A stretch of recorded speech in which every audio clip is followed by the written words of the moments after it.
kā katru ceturtdienas novakar šajā laikā mums ir tieši ētera raidījums Zidrovots, raidījums, kur atkārtojums būs svētdien, pulksten 15:30, un tad tagad 16:00 mēs sākam tieši ētera raidījumu, kurā šodien piedalās, mums arī pazīstam cilvēki, Edmunds Johansons un Māris Markus.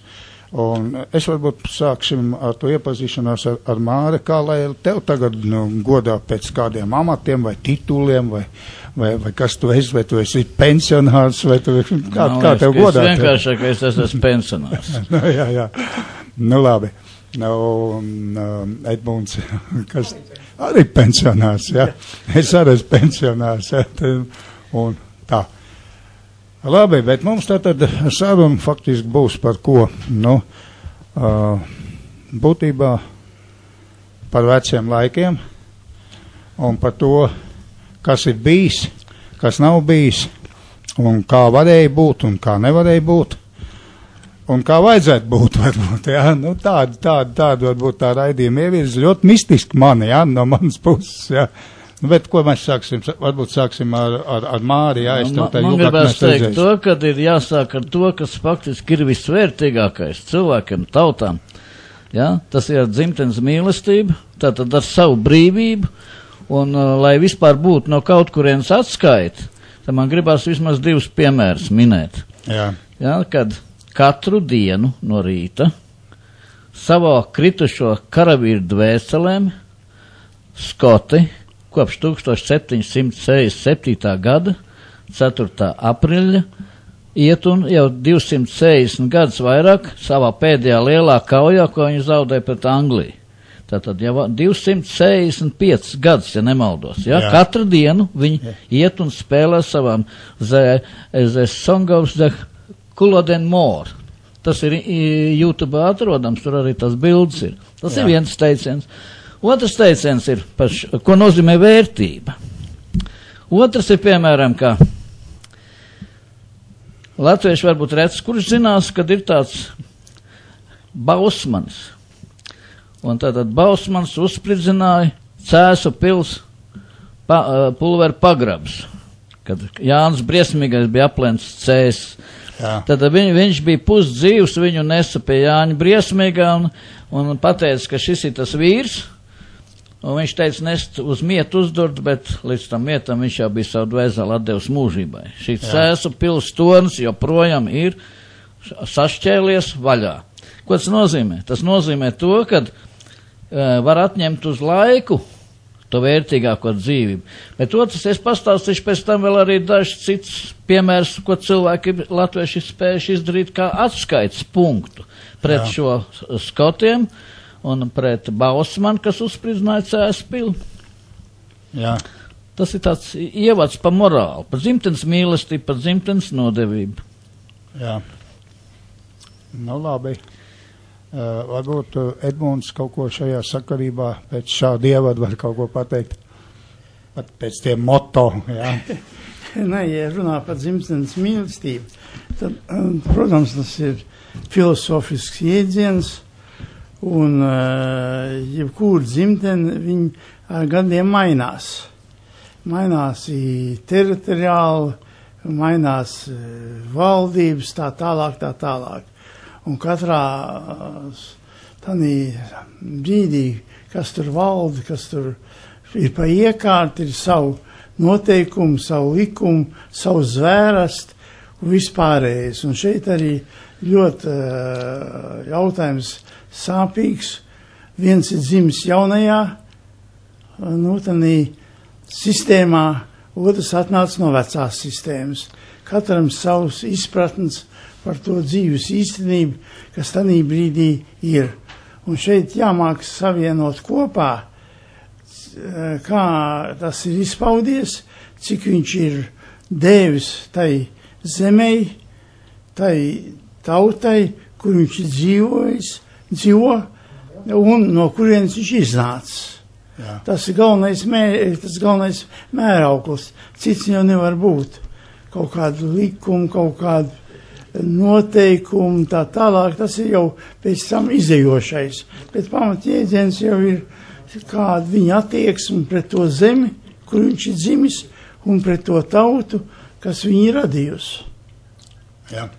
Nu, es te gribu teikt uzreiz nākušo piemēru, kad nav prātīgi nevainīgam cilvēkam maukt nagus. Nu, nav prātīgi. Un piemērs ir Nēģers, meža brālis, Launīts brālis, kurš neko nebija darījis, ne ar ko nebija sasējies, bija braucis pa šoferu Jūrmalciemā, kur tūmā bija izcēlušies tie no Zviedrijas ar tām laivām iesūtītie. Viņš tika arestēts, viņam nomauca nagus, viņš sēdēja tiesā ar apsaitētām rokām, un viņi, protams, notiesāja un ved ar ešalonu.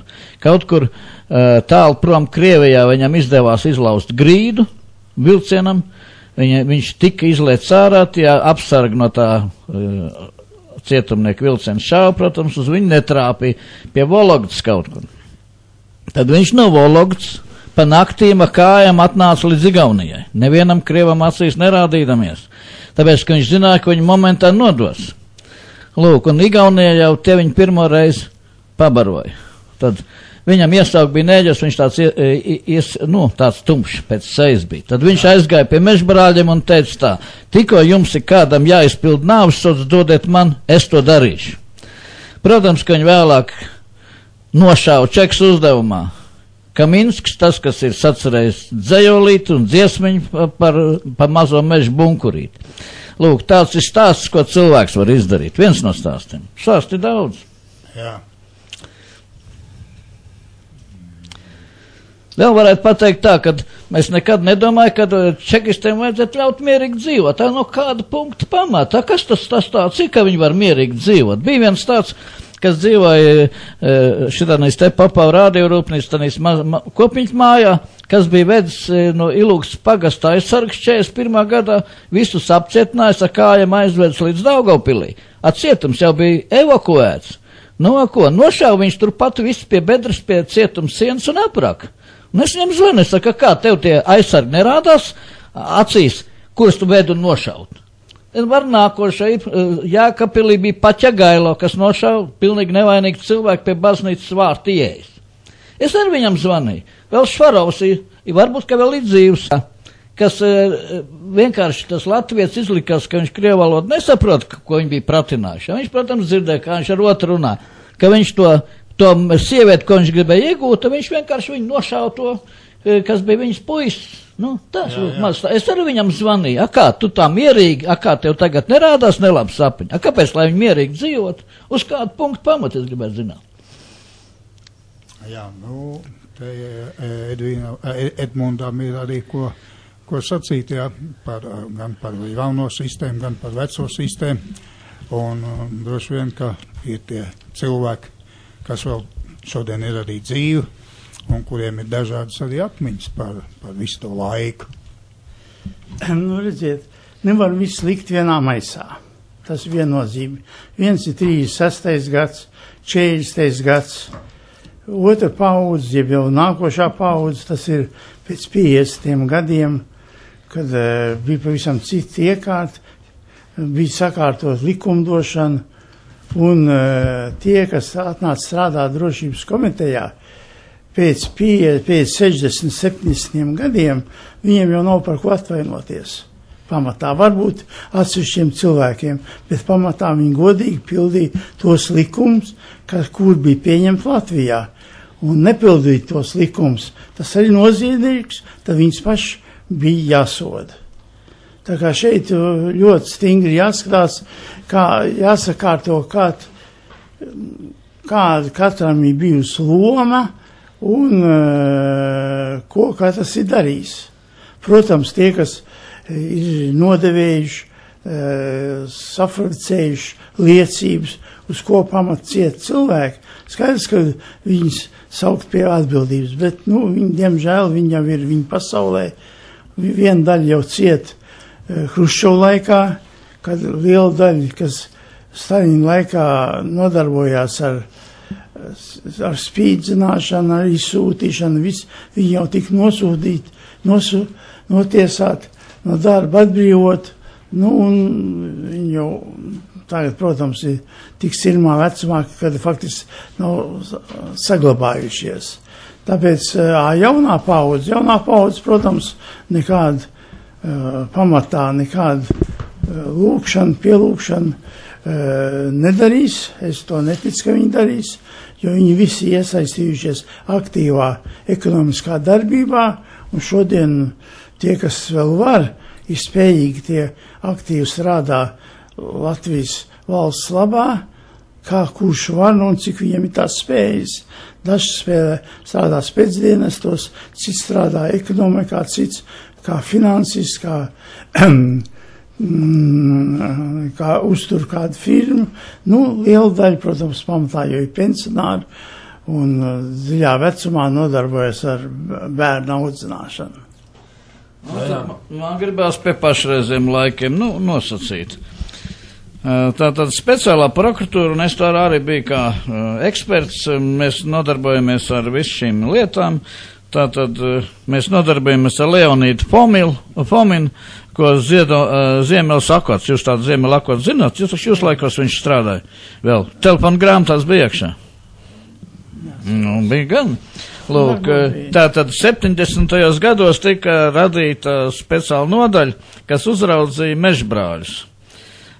Skatoties savā laikā pārņemot to čeks datoru sistēmu, man pārsteidz tas, kad bija pazīmes, jeb dažādi padomju varas ļauni nodarbība pret padomju varu, ja tā var teikt, bija vairāk kā 1400 dažādi, kas ļoti maz tikpat kā ar kaut ko atšķīrās. Varētu teikt tā, ka lielāko daļu tā varēja simtiem likt uz katru cilvēku tieši to pašu mežu brāļus, teiksim, apkarojot, ļoti bieži vienkārši bija viltība, ka viņiem bija svarīgi čekistam parādīt, ka viņš ir mežbrāļu vadoni, un tā katrs ierindas mežbrālis tiek uztaisīts pa vadoni, lai viņam viss būtu labāk. Un šis Leonīds Fomins pakārās, diemžēl, viņš bija Tukuma rajona slimnīcas priekšnieks, un viņš par savu pašnājumu izdarīja ar elektrisko telferu sev paceļot augšā. Un es viņam tādā pratināšanas reizē bija diktafons izslēgts, es viņam teicu, nā, ko te jūs tā, tagad vajadzēs pašam iet sēdēt, ar ko tad tik vārgi, maz šāvāt, kārāt, spīdzināt, viņš teica, pamaz. Viņš, protams, mums bija dienesta izmeklēšana, tāpat cik šīs te, ka viņš izdarīs pašnāvību, diktafonu kasetēs, viss bija iekšā, protams, kad viss tika noskaidrots. Lūk, tas ir mazs stāsts, bet stāsts ir daudz un interesanti, varbūt es varētu kaut ko citu interesantāk parādīt. Piedod, man ir uzreiz jautājums par mežu brāļiem, tu runā, ka 70. gados tik tāda nodaļa radīta, jā, bet, cik ilgi tad, cik es zinu, ka mežu brāļi te vēl pastāvēja kaut kāda līdz kādam 57. 58. gadam. Tā. Es varbūt neizteicos precīzi līdz galam. Jā. Tika radīta nodaļa, kura sekoja līdzi no nometnēm izlaistajiem, kas bija atsēdējuši visus savus 25 gadus, tiem pakaļ.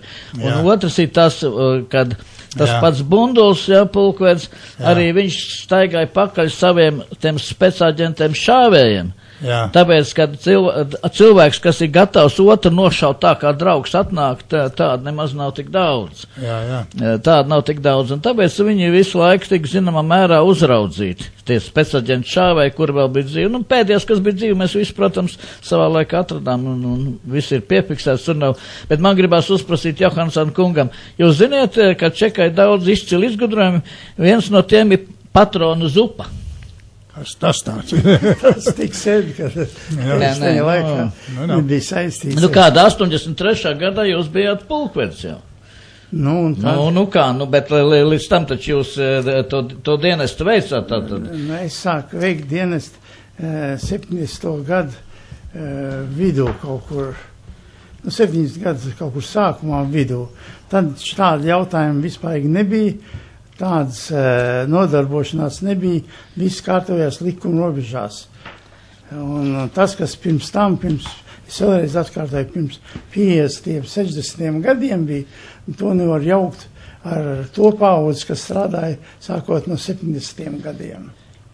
Bet Aivars Veļičevskis, kas gāja avārijā, kur mācītājs gāja bojā, tas taču ir jūsu laikā. Tātad tika atrasta viņa, un lai neatdotu Čekai viņa dienesta apliecību, mēs to palaidām kad to ir cilvēki ārpusē atraduši. Ja? Tāpēc, ka citādāk Čeka atkal būtu visu noslēpusi, vienos noslēpumos dzīvojas.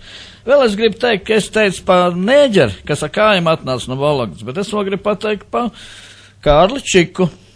Kārli Čiki dienēja Laumaņa triecienu bataljonā leģionā, meta mīnus iekšā stobrā.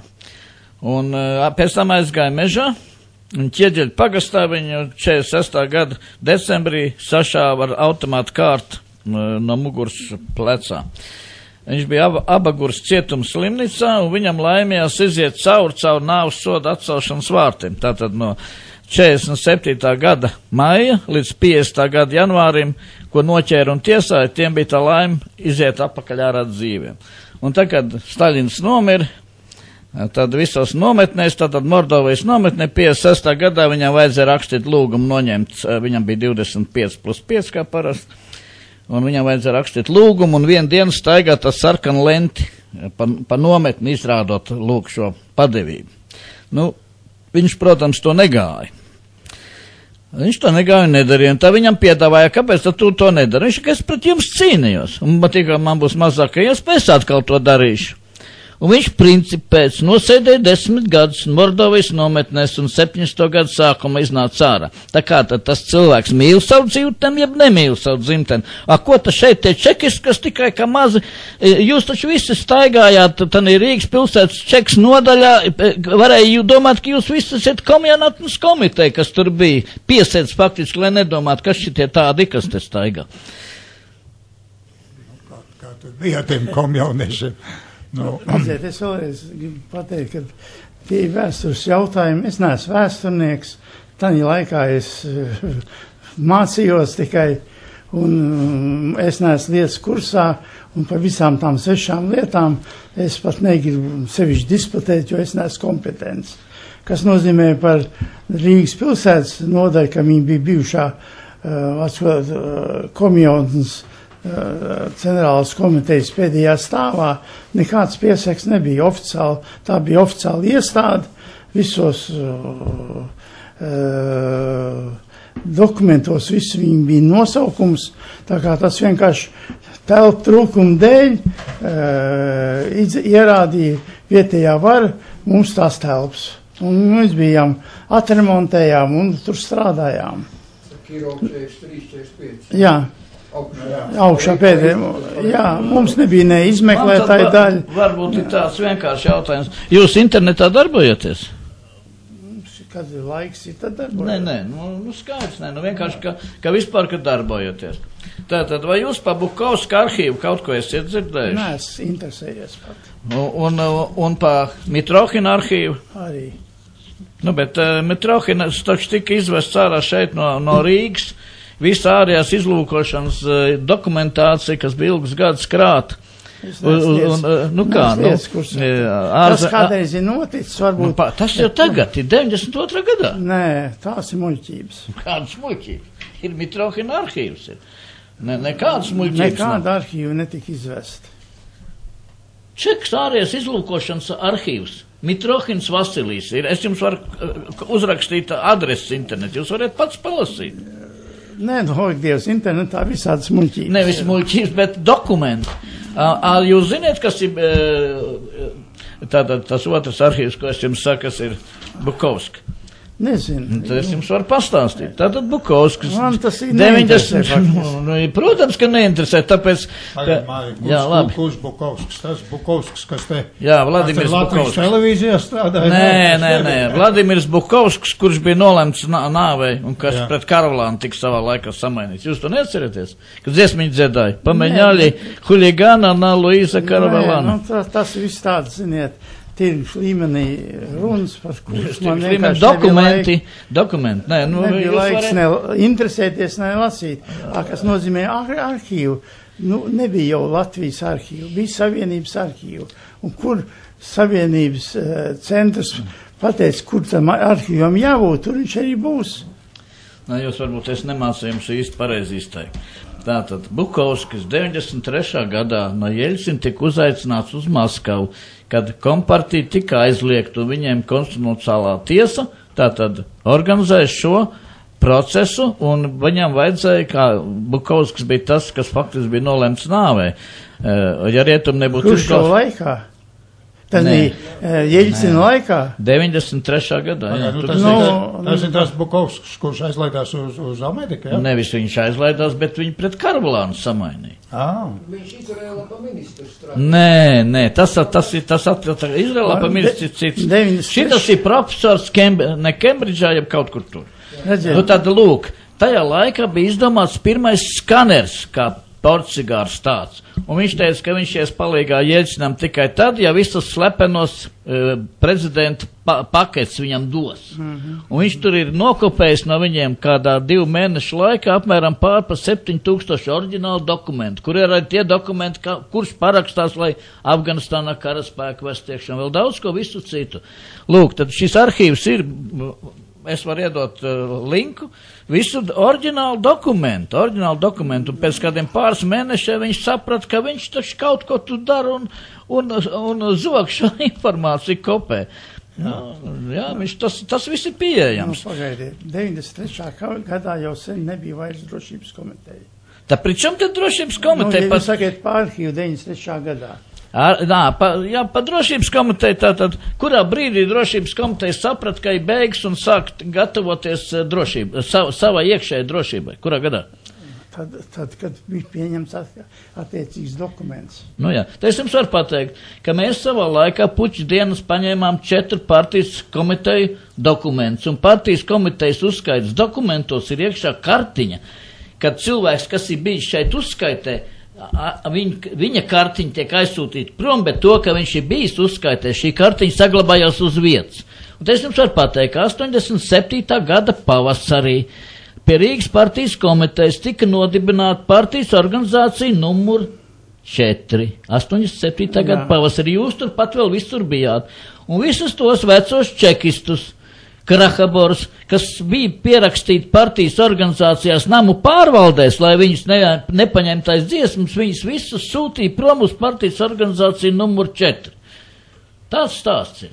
Nē. Nu kā tad nē? Man partijas dokumenti visi redzēja, ko jūs runājat. Ir tāda organizācija tika radīta, bet ne jau tāda jēga un satura. Uz tur viņi tika sūtīti tikai uz to organizāciju, kur agrāk viņi nebija. Viņi bija namu pārvaldes partijas organizācijās. Nē, es vēlreiz saku, jēga tad citādi bija. Ne jau tāda jēga bija tāda, kad, lai partijas biedrs, kas darbojas pēcdienestos, izvest no partijas pakļautības centrālas komitejas, jo partijas biedriem šī ziņā vienīgais pakļautība tas ir likums, lai nevarētu iespaidot neviens, ne otrs, viņus izved ārā kā atsevišķi armijas partijas organizācijas. Tāpat kā armijas partijas organizācijas bija atsevišķi, tā ir drošības komiteja kļuva patstāvīga armijas tipa partijas organizācija.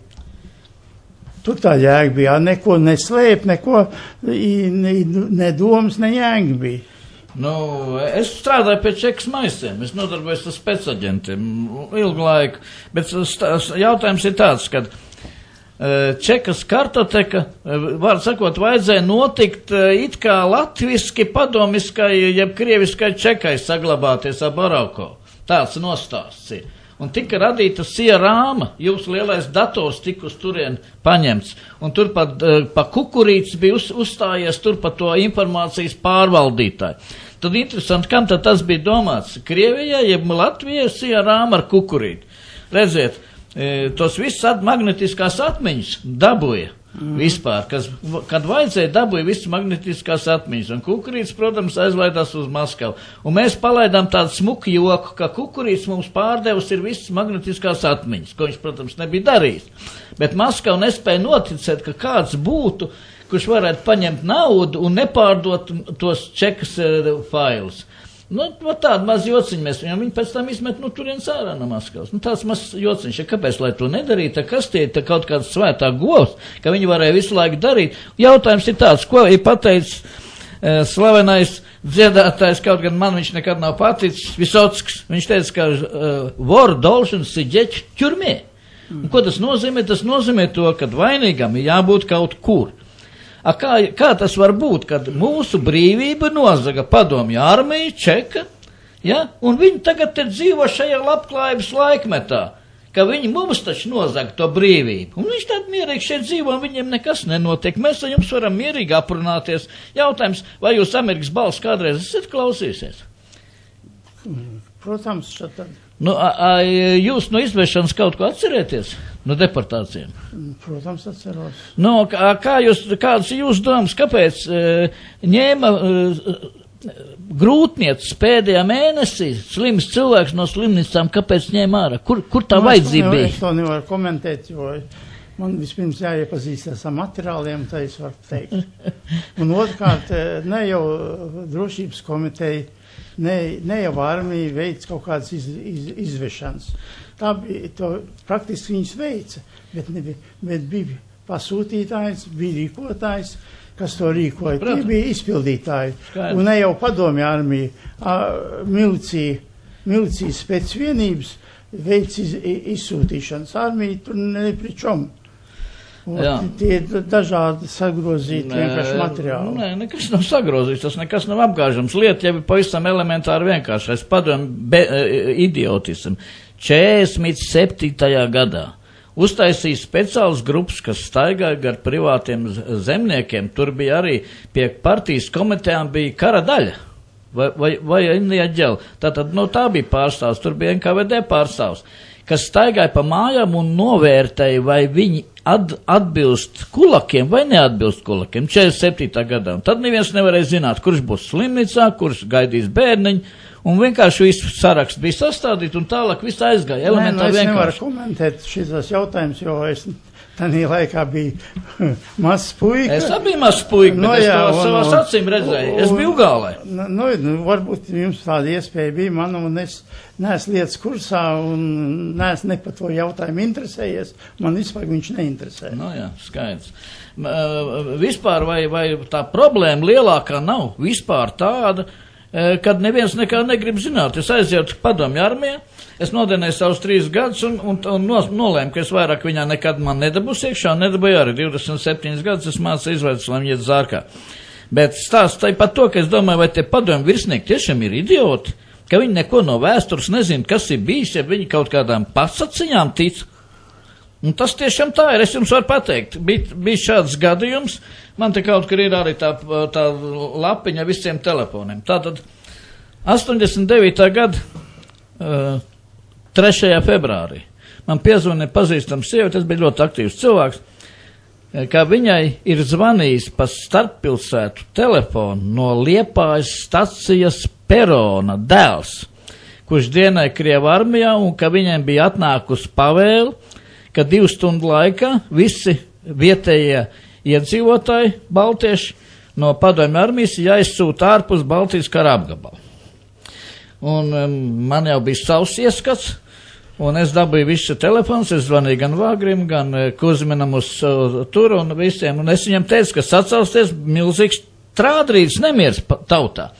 Un tas pulkveris, kas bija Kuzmina adjutants, viņš man teica, es sev nosaucu, kāpēc man es nevarētu sev nosaukt? Es visur sev nosaucu, kā man sauc internetā arī, un tos, kas raksta zem kaut kādiem, es brīnos taisni, kā tādi pajoliņi var būt cilvēki. Tanī brīdī, kad es esmu LNK dibinātais, kad LNK bija 27,000 cilvēki, kas nebaidījās sev atšifrēt ar saviem vārdiem, uzvārdiem un telefoniem, tanī brīdī čeki bija pakaļā, tāpēc, ka viņi vairs nevienu nevar iebaidīt. Tikai ar iebaidīšanu viņi varēja kaut ko pārmākt. Tad, lūk, es zvanīju ilgi un dikti, kamēr beigās dabūju Kuzminu. Es viņam saku, ka ir noticis tas un tas, un jūs nesaprotat, kas notiek. Viņš saka, nē, kas ir, kas tur tāds ir? Es saku, te redziet, Latvijas strēlnieku korpusu slaveno sadalīja pa darba komandām, atņēma viņiem ieroči it kā uz pārbaudu un aizsūtīja uz mežiem zāģēt kokus, lai viņi neiedomātos savu tautu aizstāvēt, ka bērns un vecīši vedīs uz Sibīriju. Un ja tagad jūs esat šādu pavēlu devis, tad cilvēka apziņā tikai šāds var būt. Tātad viņš no vēstures nekā nezina, absolūti. Jūs man te runājat tagad, ka jūs arī nepako neziniet, nekā Ka es jums saku, ka ir Mitrohina arhīvs izvests no ārējās izlūkošanas, un tas ir viss cīk un smalki, kur ir sacēlies skandāls, ka atbrauc pie amerikāņiem šeit uz Rīgu 92. gada sākumā un piedāvā tas mans. Amerikāņi teica, mums te nepārtraukt, viss šitādi staigā, te piedāvā nezinu ko no Čekas. Viņš aizgāja uz Angļiem. Un man no Čekas blokādes faktiski man ir divas labas lietas, es esmu dabūjis. Man ir 2 grāmatas uzdāvināts. Man ir uzdāvināta Skotu vēsture, un te man uzdāvināja sieviete, kas norganizēja Mitrohina arhīvu izvešanu. Un es jums par Skotiem to katru dienu, ka viņas dvēselēm dzied dziesmas, es jau jums esmu stāstījis. Un otrs ir no Siliņa. Jūs zināt, ka bija tāda Latvijas centrālā padoma? Ko es dzirdēju? Nu jā, kur Konstantīns Čakste. Redziet, cik interesanti tā pasauli ir dīvaina faktiski. Tātad Džebsde ir uzņēmusi filmu pa Latvijas centrālo padomu.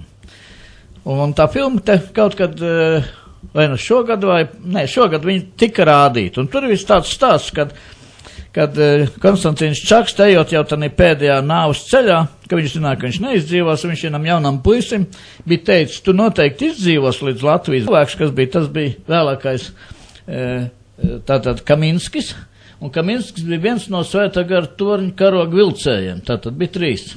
Kaminskis, Akmentiņš un Ālerts. Redziet, pat tas pa apli ir atnācis atpakaļ un nekas nav pazudis. Kusmins nekā nezināja, kas ir darīts. Interesantā veidā Krievija nemāk un nevar nekādā veidā nosvinēt uzvaru par Somiju. Nezinu, kāpēc to nesvin. Es nezinu, kur viņi aizmirsuši, ka tāds ir uzvara par Somiju. Un tagad es ko varu teikt vienkārši tad. Mans ieskats, es skatos tagad, kā Krievi savos mēslos stampājās, ja, un iet uz iznīkšanu. Es zinu, ka Čekas arhīva atgriezīsies, nekur viņi nepaliks, savādāk ar rietumiem tā vienošanās nekad nebūs. Ko mēs tad un kā tālāk darīsim, es nezinu, bet man visvairāk, pats, cik es esmu pie Čekas maistiem strādājis, man visvairāk izbrīna tas, ka visi ņemās ar aģentiem. Kāpēc jāņemās ar aģentiem ir? Jāņemās ar darbiniekiem ir. Es jums varu pateikt, ka jūs ziniet, ka jūs sauc par parašutistu? Jā. Nu jā, nu redziet. Jūs ziniet, nekas, viss ir kārtībā. Bet jūs ziniet, kad stāsti, ka Ziedoni Čeveri arī gribēja uztaisīt par parašutistu, viņam nelaimējās padomu var nomira. Dabiskā nāvē. Nu, tas ir, kas to zina. Gribēja, jeb negribēja. To jau var katrs domāt, kā var. Ir informācijas nezūdamības likums, un to nevar, tas ir tikai laika jautājums. Es savā laikā gāju pa liecinieku, tātad pa Lakuču, tā, ka viņš ir Čekas aģents. Gāju liecinot, es apgabalu tiesā liecināju, laikam kāds 2 stundas stāvēja kājās. Viss beidzās, viņa atzina pa to, ka viņš ir nepārsūdzami Čekas aģents, bet interesantākais bija tas, ka viņš mācēja, ka viņa advokāti mācēja viņam iestāstīt, ka viņam vienalga kaut kad izdosies viņam šo statusu noņemt. Un viņš tik maksāja advokātiem, un viss ir kārtībā, bet šim stāstam ir otra puse. Es, protams, runāju viņa Čekas saimnieku, tur pie tās iesāds pa nepatiesu liecību sniegšanu. Kā to var saprast? Nezinu, to prasiet tiesai. Nē, nu tāda mūsu dzīve ir. Jā. Nu, tiesā vienmēr ir visdažādākie brīnumi, jā. Un kā saprast to, ka joprojām ir, teiksim, iekšlietu ministrijā melnā roka? Es tāds nezinu. Jūs neziniet to. Jā, Normons Beļskis, tātad strādāja iekšlietu ministrijā, jā, pie... Tas bija žurnālists, jā. Jā. Un pa viņu atsūt pieprasījumu, vai ir vai nav, aizsūt ir. Paiet vēl kāds laiks, atnāk pieprasījums, ir vai nav. Aizsūt ir. Ja, paiet vēl kāds lielāks laiks, atkal atnāk pieprasījums. Ir vai nav? Aizsūt ir. Jā, nu, tātad melnā roka. Ka viņš ir Čekas aģents. Maisa aizsūtīja. Nu, un pēc laika atkal parādās. Kas atsūtīja? Kas? Nu, iekšlietu ministrija oficiāli atsūt, lai pieņemtu darbu. Vai vajadzīga taču dokuments? Iekšlietu ministrs ministrija nezina, kurš bija aģents, kurš... Mais atbild. Kas tad cits var atbildēt? Ne, kā mais var atbildēt. Var, protams. Nevar. Nu, čeks mais. Jūs iestādi sauc par čeku, kaut gan skaities valsts drošības komiteja. Nu, un... Tā iestādi viņi jau nevarēja garantēt, vai viņš bija, jeb nebija, jo dokumenti jau viņiem nebija nekādi. Man ir vēl tāds interesants jautājums ir, kādā veidā čekā vispār cilvēks varēja iet? Nu, parastais tāda mēs mirstīgie, protams, ka caurlaidēm. Bet tā tad ir šāds izmeklēšanas materiāli publicēti, nu, es nevaru pateikt, cik precīzi, cik nē.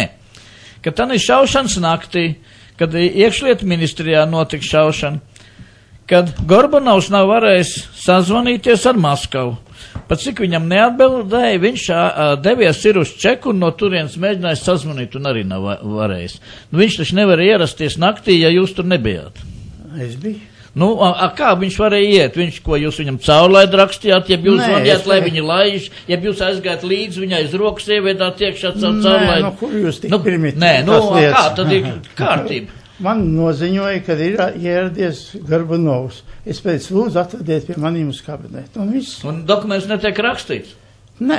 Jā. Nu, viņš bija augsts amatpersona, augstākās padomas priekšsēdētājs. Kādu dokumentu? Ko jūs tādas pasakas? Nē, nu, man vienkārši gribējās...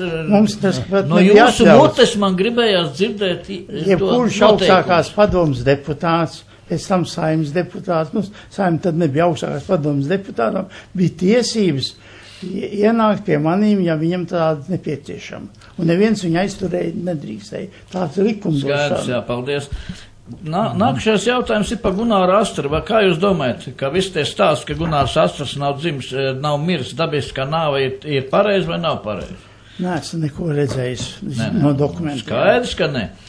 Bet kā jūs domājat, nākamais jautājums, kā jūs domājat, vai Gorbunovs būtu varējis tikt pa Tautas frontes vadoni, kas zināmā mērā centās ar visiem labi sadzīvot, tā skaitā Maskavu, vai viņš būtu varējis tikt, ja būtu dzīves Gunārs Astra, ja Gunārs Astra tauta būtu paņēmusi? Viņi kapu aizbēra katrs cilvēks ar savu roku, bez lāpsnām.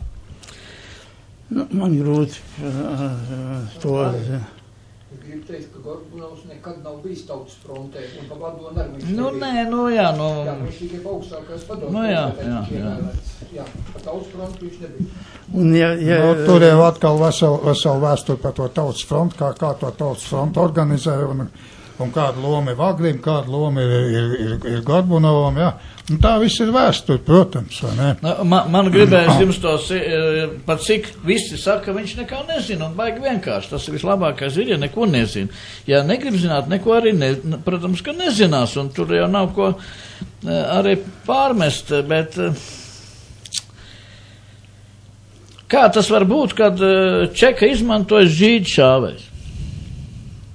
Jums ir piemērs? Protams. Nu? Jā. Kurā gadā tas bija? Tā tad, sākot no, kad viņš tika savervēs, tas pateikšu, tā tad, divi žīdi šāvēji ir. Tā tad, Kurtišs, pēc kara. Nu, kurā gadā pēc kara? Nu, pēc kara, Nu, šodien arī pēc kara. Nu, jā, 46. gadā, Kurtišs Albīns, žīds šāvējs tika sūtīts šaut meža brāļus. To es nevaru komentēt. Otrs žīds šāvējs, kas lai netiktu notiesāts, sēdēja, tad Čeks pagrabos gadu, un viņu pēc tam viņam uztaisīja šo it kā, alību, un viņš vispār tika arī apbalvots ar ordeni. Tas ir Dābols Alberts Jāņdēls, viņš ir vienlaicīgi bija arī, viņam vairāk uzvārdi bija. Nu, lūk. Nu, redziet, lai tādas lietas teikt sabiedrībā. Nē, lai teikt sabiedrībā, ka viņi jāieved krimināla lieta. Krimināla lietās ir viņi redzami. Pagaidīt, jābūt notiesājuši spriedums. Kaut arī pēc nāvas. Un ja viņš nav, tad tā ir tikai pļāpāšana. Tas ir jums nekā vienkārši cita argumenta nav ko pateikt. Nē, tāpēc, ka Čeka ir asiņaina, smerdelīga, vienmēr bijusi. Un kā jūs savus mazbērns mācīsiet tagad dzimtenes mīlestību, kur dzimten, Latvija, jeb Krievija? Dzimten tā zeme, kur tu esi dzimis. Aha. Ko mēs tagad darīsim ar visiem šitiem te, kas tagad pārplūst visu Eiropu ar šitiem te bēgļiem? Prasiet saimai. Nē, neko. Es, piemēram, saku tā, ka visus čekistus un militāristus aizsūtīt kaut kur uz Franču Jozepu zemi, un viņi vietā ņemt, teiksim, šitos pašus nabaga bēgļus. Kāpēc, lai ne, ja jūs varējāt mūs turēt 50 gadus padomju smerdelībā, jā, tad šeit redziet, lai kaut vai pa vienu šodien esošo čekistu spriest tā, kā jūs spriežat, jābūt tiesas spriedumam, kamēr nav tā apvainošana. Jā, es esmu gatavs tiesāties. Jā, pagaid, Māri, te ir tāda interesanta lieta, te tagad ir visādi vēsturnieku komisijas un kādi cilvēki 20 vai pat 40, par čekas. Pazīst daļu no viņiem, es saprotu. Jā, tur ir, un tur viss tur tiek pētīt izsādi dokumenti un gribot arī novērtēt, kaut kāds materiālos zaudējums. Materiālos zaudējums, vai ne, un tādā veidā. Nav tāds lēmums. Tiesas. Uz kādu punktu jums ierobežojumi ir uztaisīti? Uz augstākās padomas, jeb saimas, es nezinu, kuru organizācija pieņem lēmumu. Bet, kad viņa naidīga organizācija nav, bija no sākuma, prokuratūra lietu pārtrauc. Tad viņi it kā ir, it kā viņi nav, pārtrauc. Juridiski nav. Tā ir vienkārši tāda politiska simbolika. Jā, varbūt Mārim ir kaut kāda lielāka skaidrība, nekā, Edmunds te teica, nekā tajā, 91. gadā, tad, kad bija tas pučs, saucamais, kad tas bija vakarā, kā 20. datumā, 20. augustā, ka jau faktiski gāja uz beigām vakarā, ka, Edmunds pats tur ir piedalījies tajā sēdē, augstākajā, tas ir Saeimā, toreiz. Nē, tad bija augstākā padoma toreiz vēl bija, lai pārņemtu kaut kādu čekas lietas, un ka tur tas palika kaut kādā gaisā karājoties, mazliet par to vēsturi atceries, Es atceros, es tāpēc, ka es tur drusciņi netiešā veidā piedalījos. Tātad 91. gada 23. augustā, piekdien tā bija, ap kādiem 3 vai 4, tātad augstākās padomas, es biju Odiseja Kostanda sekretārs palīgs, tātad es padzirdēju, es Luksafors apkalpoju un mašīnu braucot no Pārdaugavas dzirdēju, ka pieprasīja draudot ar neparedzamam sekam, Johansson kungs, tātad slēgt sēdi. Es neticēju savām ausīm, es domāju tā, noziedzīgas organizācijas pārstāvs, brīvs valsts parlamentam piedrauda neparedzamam sakām un sēdi. Es tagad mašīnai saku brauc prom, kāpju ārā, uzēju augšā komisiju, tanī telpā. Man tā sekretāra saka, ja tu redzi, tātad, tas bija aizsardzības ministrs, bija Junds. Ja es redzu Junds, ka Godmans jau, tad pasaku viņam, ka Godmans viņu jau 2 stundas meklē. Es tagad te pa tām aizmuguras durvīm zālē iekšā, skatos stāv bruņu vestēs ar automātiem ķiveram. Es domāju, tulītās viņam uzliks rokas dzelšanā, es vedīs, kur vajadzēs. Es domāju, viss būs kārtībā. Es, protams, biju muļķis un naivs. Tas milzīgais strādrīdis, nabaga Andrejs Krasteņš, dušīgs vīrs būdams, skrēja palēkdamies, mētels plivinājās no priekšas līdz aizmugurē, izrāva man no rokas to palīga kartiņu, parādīja milicim, ka šī tādu nedrīkst laist tagad slēgtā sēdē, šī tādu lielo var laist. Izdzer man ārā, nākšu rītā mēs sākam organizēt aizklapējumu jūs kantoru ciet, cik aizklapē, cik neaizklapē, bet, kaut ko tomēr izdarīja. Es arī Skurstenā aizbāz, mans klases biedrs Nogāls. Mēs Ugalnieki bijām tā diezgan aktīvi cilvēki, bet, lūk, tāds ir šis stāsts. Un cik es biju, protams, es paredzu rakties, man ir raksts un raksts, bet, es sameklēju visus augstākās padomas dokumentus. Tajā reizē man stādīja priekšā Barokovam, kad es esmu izvēlēts pa komendantu čekas mājām, un es būtu viss aizblombējis ciet, un neviens iekšā ne ārā nebūtu bijis, ko mēs iztaisījām arī nākušā dienā. Tātad man pie šo pienākumu pildīšanas nelaida, Mēs vienkārši aizklapējām ciet un visu laidām ārā un nelaidām nevienu iekšā, un tad, kad man izcauc uz augstāko padomu baidīties, ka mēs tur ielauzīsimies iekšā, es teicu, ka tikai komplektā Novika Pirmačeks priekšnieku ar pēdējo Johansonu, ja atnāk ap 2, laižiet viņus iekšā. Tāds ir šā stāsta viena lieta. Otrs stāsta lieta ir, ka... Noviks jau ir sen tajā saulē. Pa Noviks stāsts, man stāsts pa Noviks. Izrādās, ka čekisti nekā nezina. Ārpus tā, kas viņiem no augšas nāk, visu viņi nezina. Viņi nezina, kāda arhīva ir publicēta ārzemēs, nezina neviens, ko kāds ir darījis. Es te pirms tālāk gribu teikt, kad viss tiek vienmēr publicēts uz to nabaga aģentu, ko tā vai citādi vai kādā citā veidā. Tur bezgal daudz šie gadījumi kā piespieda. Bet tie, kas to darīja, tie kaut kādi ar spārniņiem lido pa gaistu, ja? Nē, redziet, jūs jauciet 2 lietas. Drošības komitejā bija konspirācija, un neviens nedrīkstēja zināt, ko dara otrs. Tas bija noteikums. Un ja es daru savā kabinetā, pat sēž 2 cilvēki, 2 darbinieki vienā kabinetē pie dažiem galdiem, tad viens darbinieks nedrīkst interesēties, ko dara otrs darbinieks. Un nedrīkst lasīt viņa lietas un dokumentus. Ja gadienā es to uzzinu, bet es runāju par to, kā jūs nevarat zināt, kā ārpusē pasaulē dzīvo, kāda ir vispār brīvā rietuma pasaule, kāda šeit ir iespiesta dzels aizskarā, kā čekis to var strādāt un būt idiots un nesaprot, ka tas ir pilnīgs absurds. Nu, nevar tā teikt, ka pilnīgs absurds. Protams, dažādas lietas bija, dažādi, procesi notika, un šeit procesu organizēja, koriģēja, tā bija partijas centrālā komiteja. Čekis bija izpildītāji, kas pildīja centrālās komitejas pavēles, lēmumus un tā tālāk. Un ja viņi nepildīja, tad arī viņus, kas attiecīgos cilvēku atbrīvot no darba.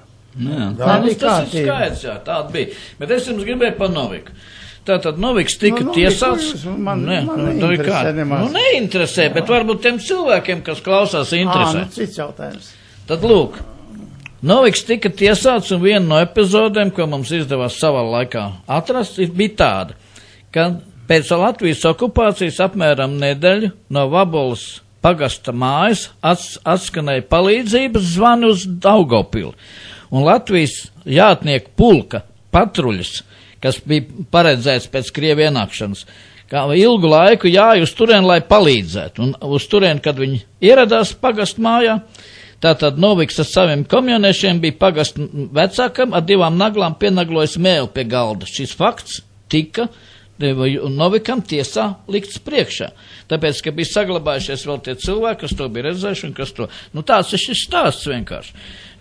Par Noviks stāsts vēl ir tāds, kad viņš dzīvoja tur, Meža parkā, es biju bataljonu komandieris, un pie manis brauc daudz un dažādi ārzemnieki, un es, tātad Noviks mums bija Latvijas demokrātijas augstākais paraugs. Un es šīs ārzem delegācijas ar video uzņemšanu tad vienmēr vedu tur pie viņa mājas un rādīju, ka šeit dzīvo latviešu tautas lielākais slepkavu. Ka latviešu tauti ir tik toleranti, ka nenāk viņam sēt apgāst, nenāk viņam ne logas izdauzīt, mierīgi viņš tur dzīvo, kamēr varēs. Tas ir stāsts vienpus. Otrs pus, jūs noteikti ziniet, ka tika uzņemts filmas pa vilkačiem. Vilkači un... Pa vilkaču pēdām, vilkaču... Jā. Nu, tad es jums varu pateikt tādu lietu, ko jūs pat cik neziniet. Tātad viens no meža brāļiem, kurš bija izcietis savu sodu, dzīvoja Ventspilī savā mazā privāta mājā, un šī filmēšanas grupa lauzās pie viņa iekšā. Viņš viņus nelaida. Viņš teica, man jums nekas nav ko runāt. Tā kā viņš nelaida viņus pa vārtē, viņi lauzās pār pa sētu. Tātad, lauzās pār pa sētu, tātad apgāz sētu, un Vangraus, mežbrāls Vangraus, nākušā dienā sird nomir. Nu, tāds maz stāsts ir. Tad šis laiks, tas jau nav nezinu, kur tālu. Protams, tādi visādi gadījumi ir varbūt daudz un tik daudz, bet tas vēl nenosaka visu to laikmetu un visu to, kā viss tas notika un kādu iemeslu, kāpēc, pēc kā komandas, kas bija izrīkotājs un kas bija izpildītājs. Es domāju, ka tas varbūt būtu pilnīgi atsevišķs tāds temats, un par ko būtu jārunā. Tikai vēl vienu tādu lietu. Valenbergs, mēs visi esam pa Valenbergu dzirdējuši un zinām, un visi neviens neko nevar. Tas interesantākais, ka es ar savu tādu informāciju, kas pie manis bija nonākusi, man viņu nevajag, man viņu vajadzētu dot. Kādu vēl un pēc man turēt kaut ko tādu, ko es nevaru realizēt un kas būtu svarīgi, lai nepazūtu. Tātad tāds kā Valenbergs no Eiropas ļoti augsts stāvošs cilvēku bija savākt ļoti daudz, un tas ir tikai tāds pieņemums, tie stāstītāji, kas tur bija tikušies, ir tāds, ka viņi bija domāti, ja ieņems visu Eiropu, tad viņi būs kārtējā šitie lelles, kuras Maskava raustīs, kā mūsu paša dižo Kalnbēziņi, jā. Nē. 40. gadu valdības vadītāji, bet tas tā. Kirchenstein, protams, jā. Lūk. Un kas tur būtu, kad visu laiku mocās ap Valenbergu? Neko nevar ne parādīt, ne izstāstīt, tikai kaut kāds mantiņš sadot. Un visu laiku tas jau daudzus gadus iet un viss, kur ir tā problēma? Problēma ir tāda, kad 35 kilometrus no šitās te augstumpols ir Verhojanska, 35 kilometrus no Verhojanskas. Tātad nometne. Cilvēks bija izmucis ārā, izdzirdējis, kad viņus turpmāk vairs nevedīs pārtiku un nevedīs kurināmo. Tad pēc tam viņi, protams, nekad, lūk, un viņš bija izmucis un nonācis citā nometnē, kurā bija Latvijas, kas bija bijis Latvijas laikā armijā kas apkalpo visu darbu zirgus un tādu vetārstu. Un viņš varēja, pat cik tur aizmukt nekur nevar, tad viņš pa tām nometnēm tos darbu zirgus brauc pārbaudīt. Un tā kā šitas parādījās, viņš viss izstāstīja, kas pa lietu, viņi pilnīgi no viņa lauzās ārā, un, protams, ka viņš pēc kādas dienas vai divām, viņš pielika pie cūkopšanas, bet viņš pazuda nezināmā veidā un nezin kur. Bet šito viņš bija paspējis izstāstīt. Un tad, kad pēc kāda laika, ka viņam bija tur garām jābrauc, viņš iebrauc tādā nometnē, kur, protams, nebija ne sargi, nekā, bet tur bija sasaluši ledus lēles cilvēki, bezgalīgi daudz visu nometni, pilni. Tā kā šis iespējamais variants, ka tos kā Kirchensteins, kas bija paredzēti Eiropai, ka ja viņi tādos apstākļos turēja, tad dzīvi glābjot cilvēks jau bezgalīgi daudz, uz ko ir gatavs aiziet, piekrist. Lūk, un iespējams, ka Valenbergu nevar izrādīt neko, tad vajadzētu izrādīt šos pārējos. Bet ja Eiropai būs interesi un viņi sāks tagad meklēt visus tos, Krievija drīz cerēsim, ka sabruks savos mēslos, tāpat kā Padomju Savienība sabruks savos mēslos. Un jāsaka tā, ka šeit es varētu vēl teikt to, ka Čeka to ir panākusi. Un te jāsaka Čekai paldies par to, tāpēc, ka turēt cilvēks idiotismā, iestāstīt, vai kad jārunā viņam ir pareizi, bet īstenībā ir savādāk, ļoti labi zinot. Man vēl gribētos Johansson kungam parādīt grāmatu. Tas ir ļoti, ļoti interesanti grāmata. Man dators ir līdzi, bet internets man nav, es nevaru. Tātad šī grāmata ir Latvijski kandidāts Giulietto Chiesa, un te ir arī redzam mūsu PCTVL, tātad, Ždanaks kundze. Šeit ir ļoti interesanti. Tātad šeit 14 lapspusēs Chiesa kungs, iebraucot Latvijā, viņam robežsargs prasa, no kurienes jūs esiet un ko jūs dariet. Viņš saka, jūs esiet no Ganas. Viņš prasa tam Chiesam. Chiesa īstenībā ir no Pizas. Un viņš šeit 14 lapās apraksta, kādi latvieši ir šausmīgākie ļaundari, un it sevišķi viņi ir rasisti, un it sevišķi visvairāk viņi ir rasisti speciāli pret Ganas nēģeriem. Bet to viņš te apraksta grāmatī. Viņš nezina vienkārši, ka ir tāda lieta. Krievu teātra anekdote ir teikts, ka tu jaunais, nāc iekšā sit šķēpi pret grīdu, un skaļi paziņo, Goņecis pizi, a ne pizģecis gan, kā pateica iepriekšējā vakarā, otrs nabaga, tas praktikants. Nu, un tad vienkārši Kieze nezināja šo anekdotu, bet šo anekdotu zināja tas Obežsargs, ja? Viņš uz to uzraksta 14 lapspus kādu latviešu rasistu pret gadus nēģeriem. Tāds maz stāstiņš ir jokam nobeidzot. Nu jā, mēs esam te daudz runājuši, vai ne, vēl 5 minūtes faktiski mēs vēl varētu runāt. Un to mēs arī tūlīt beigsim, jā. Tā, nu, tas šodien mums raidījumā, var teikt, tādā solo izpildījumā bija Māris Markus, ja, Edmunds Johansons te vairāk kaut ko piebildu vai vairāk par kaut ko brīnījās. Viena lieta, es gribēju uzprasīt. Johansson kungs, jūs Miervalda otrais dzims. Es zinu, ka Zēn bija uztaisījuši, lai 2 kaulzāļus nolikt tai kolonai, kas brauc pāri pa augšu. Tad jūs tur arī visi būtu palikuši un būtu saņēmuši savu pelnīties. Bet redziet, liktenis kādreiz, tiesa tur, tanī kolonā bija Babīts Mežsargs. Kāpēc viņš bija jūsu bērnu kolonā, es tiešām nezinu, vai tas cilvēks būtu ciets. Pārējie, nu kas? Kas tad? Jūs taču to būtu, ko visu mūžu jūs esat pelnījuši, tā būtu svēta, bet redziet, liktenis jūs paglābs. Ar ko es jūs arī apsveicu? Jā, man ir arī tāda interesanta informācija, jā, nu tā ir, protams, jāpēt, jā, par Kučānu lomu, jā, kurš ir glābis daudz cilvēkus latviešus. Tu tā kā ko es dzirdēju. Ārējā izlūkošanā. Jā. Nu jā. Nu, mēs jau, es pat čeku, tur man te visi pilns ar tām iekšējām detaļām. Nu, jā. Mēs tur negrib par tām detaļām runāt. Nu, jā, protams.